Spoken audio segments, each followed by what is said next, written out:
ഒരു കാലത്ത് ഇന്ത്യ, ബംഗ്ലാദേശ്, പാകിസ്ഥാൻ തുടങ്ങിയ രാജ്യങ്ങളിൽ നിന്ന് നിരവധി വിദ്യാർത്ഥികൾ പഠിക്കാനായി യു.കെയിൽ എത്തിയിരുന്നു. അവർ സാധാരണയായി ഇന്റർനാഷണൽ ബിസിനസ്സിൽ മാസ്റ്റേഴ്സ് ഡിഗ്രി പോലുള്ള കോഴ്സുകൾക്ക് ചേരുമായിരുന്നു. പഠനം കഴിഞ്ഞാൽ PSW അതായത് പോസ്റ്റ് സ്റ്റഡി വർക്ക് വിസയുടെ കാലാവധിക്കുള്ളിൽ നല്ലൊരു ജോലി നേടി യു.കെയിൽ സ്ഥിരതാമസമാക്കുക എന്നതായിരുന്നു അവരുടെ സ്വപ്നം. എന്നാൽ കാര്യങ്ങൾ അത്ര എളുപ്പമായിരുന്നില്ല.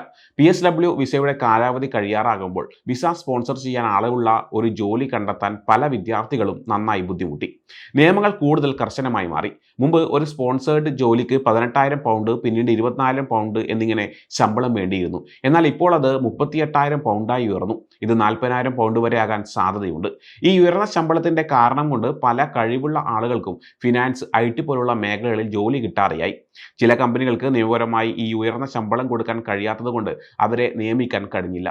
ചില കമ്പനികൾ ടാക്സ് അടക്കുമ്പോൾ കൂടുതൽ ശമ്പളം കാണിക്കുകയും ശമ്പളം കുറച്ച് കൊടുക്കുകയും ചെയ്തു. ഇത് നിയമവിരുദ്ധമായിരുന്നു. വിസയുടെ കാലാവധി കഴിഞ്ഞത് കാരണം പലർക്കും അവരുടെ രാജ്യങ്ങളിലേക്ക് തിരിച്ചു പോകേണ്ടി വന്നു. അപ്പോൾ യു.കെയിൽ തുടരാൻ വിദ്യാർത്ഥികൾക്ക് എന്താണ് ചെയ്യാൻ കഴിയുക? ഒരു നല്ല വഴി Tier 2 വിസയിലേക്ക് മാറുകയായിരുന്നു. ഇതിനെ സ്കിൽഡ് വർക്കർ വിസ എന്നും വിളിക്കുന്നു. അതിനായി കെയർ വർക്ക് പോലുള്ള എന്ത് ജോലിയും എടുക്കാൻ അവർ തയ്യാറായി. അവർക്ക് അതിനുള്ള യോഗ്യതയുണ്ടോ എന്ന് പോലും നോക്കാതെ കിട്ടിയ ജോലി ചെയ്ത് യു.കെയിൽ തുടർന്നു. Tier 2 വിസയിൽ നിന്ന് ചിലപ്പോൾ മറ്റൊരു Tier 2 വിസയിലേക്ക് മാറാനോ അല്ലെങ്കിൽ കൂടുതൽ നല്ലൊരു ജോലി കണ്ടെത്താനോ കഴിഞ്ഞു. സൈബർ സുരക്ഷ, ബിസിനസ് അനലിസ്റ്റ് പോലുള്ള കൂടുതൽ ഡിമാൻഡുള്ള മേഖലകളിൽ പുതിയ കഴിവുകൾ നേടുന്നതിനും ഒരു വഴിയായിരുന്നു. NHS നാഷണൽ ഹെൽത്ത് സർവീസിൽ ജോലി കിട്ടുന്നതും Tier 2 വിസ കിട്ടാനുള്ള ഒരു എളുപ്പ വഴിയായിരുന്നു. വിസയുടെ കാലാവധി കഴിയാറായവർക്കും പരീക്ഷയിൽ തോറ്റവർക്കും സ്പോൺസേർഡ് ജോലി കണ്ടെത്താൻ കഴിയാത്തവർക്കും യു.കെയിൽ തുടരാൻ മറ്റ് ചില വഴികൾ കൂടി ഉണ്ടായിരുന്നു. എന്നാൽ ഈ വഴികൾ പൂർണ്ണമായും നിയമപരമായിരുന്നില്ല. എങ്കിലും കൂടുതൽ സമയം യു.കെയിൽ ചെലവിടാൻ വേണ്ടി പലരും ഇത് ഉപയോഗിച്ചു. ഫീ വെയർ ആപ്ലിക്കേഷൻ ആയിരുന്നു അതിലൊന്നും. ഈ അപേക്ഷയ്ക്ക് പണം കൊടുക്കേണ്ടതില്ല. ഫീ വെയറിനെ അപേക്ഷിച്ചാൽ അപേക്ഷ പരിഗണിക്കുന്ന സമയം വരെ ഏകദേശം 45 മുതൽ 60 ദിവസം വരെ യു.കെയിൽ നിയമപരമായി താമസിക്കാം. അപേക്ഷ നിരസിച്ചാൽ പുതിയ കാര്യങ്ങൾക്കായി 14 ദിവസം കൂടി കിട്ടും.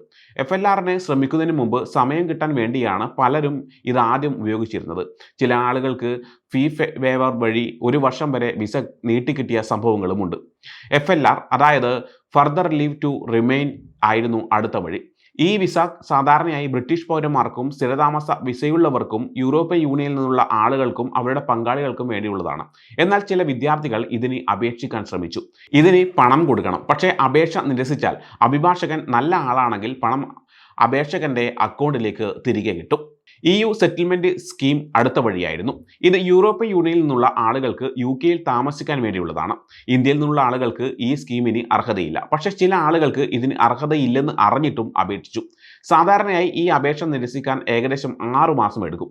ഈ സമയം വരെ അപേക്ഷ പരിഗണിക്കുന്നതിനാൽ അവർക്ക് യു.കെയിൽ താമസിച്ച് ജോലി ചെയ്യാൻ കഴിയും. പക്ഷേ ഇത് വളരെ അപകടകരമായ വഴിയാണ്. EU സെറ്റിൽമെന്റ് സ്കീം ഉപയോഗിച്ച ശേഷം ശരിയായ വിസയിലേക്ക് മാറാൻ ശ്രമിച്ച പലരുടെയും അപേക്ഷ നിരസിച്ച ചരിത്രമുണ്ട്. ഇതിന് അർഹതയില്ലാത്ത അപേക്ഷിച്ചാൽ ഭാവിയിൽ സ്ഥിരതാമസ വിസയ്ക്ക് അപേക്ഷിക്കുമ്പോൾ പ്രശ്നങ്ങൾ ഉണ്ടാവാനും സാധ്യതയുണ്ട്. ചില അഭിഭാഷകർ ഈ സ്കീമിനെ കുറിച്ച് പരസ്യം ചെയ്യാറുണ്ട്. എന്നാൽ പല നല്ല അഭിഭാഷകരും EU പൗരന്മാരല്ലാത്ത ആളുകൾക്ക് ഈ കേസ് പറഞ്ഞു കൊടുക്കാറില്ല. കാരണം ഇത് ശരിയായ നിയമപരമായ മാർഗമല്ല. അവസാനമായി അഭയാർത്ഥി വിസ ഉണ്ട്.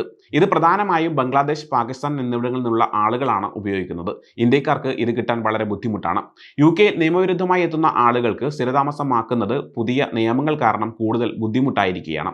ഈ നിയമപരമല്ലാത്ത വഴികൾ ഉടൻ തന്നെ ഇല്ലാതാകാൻ സാധ്യതയുണ്ട്. കാരണം ഇത് ദുരുപയോഗം ചെയ്യുന്നത് സർക്കാരിന് അറിയാം. 2020 തുടങ്ങിയ ആഗോള സാമ്പത്തിക മാറ്റങ്ങൾ കാരണം യു.കെയിലെ സ്ഥിതി ഇപ്പോൾ വളരെ മോശമാണ്. ഇത് വിദ്യാർത്ഥികൾക്ക് മാത്രമല്ല എല്ലാവർക്കും ബുദ്ധിമുട്ടാണ്. യു.കെയിലേക്ക് വരുന്നത് ഇപ്പോൾ അത്ര എളുപ്പമുള്ള കാര്യമല്ല. വിസയുടെ കാലാവധി കുറഞ്ഞ ദിവസങ്ങൾ മാത്രമേ ബാക്കിയുള്ളൂ എങ്കിൽ കിട്ടാവുന്ന ഏതെങ്കിലും നിയമപരമായ വിസ എടുക്കാൻ ശ്രമിക്കുക.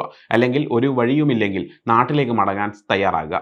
പല ആളുകളും യു.കെയിൽ താമസിക്കാൻ പല വഴികളും തേടുന്നുണ്ടെങ്കിലും ഈ അപകടകരമായ വഴികൾ നിയമപരമോ ദീർഘകാലം നിലനിൽക്കുന്നതോ അല്ല. സമയം മലയാളം വാർത്തകൾ ഇനി ടൈംസ് ഓഫ് ഇന്ത്യ സൂപ്പർ ആപ്പിലും.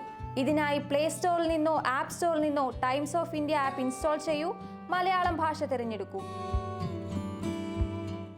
വാർത്തകൾ ആസ്വദിക്കാം. എല്ലാം ഇനി സമയത്തിൽ.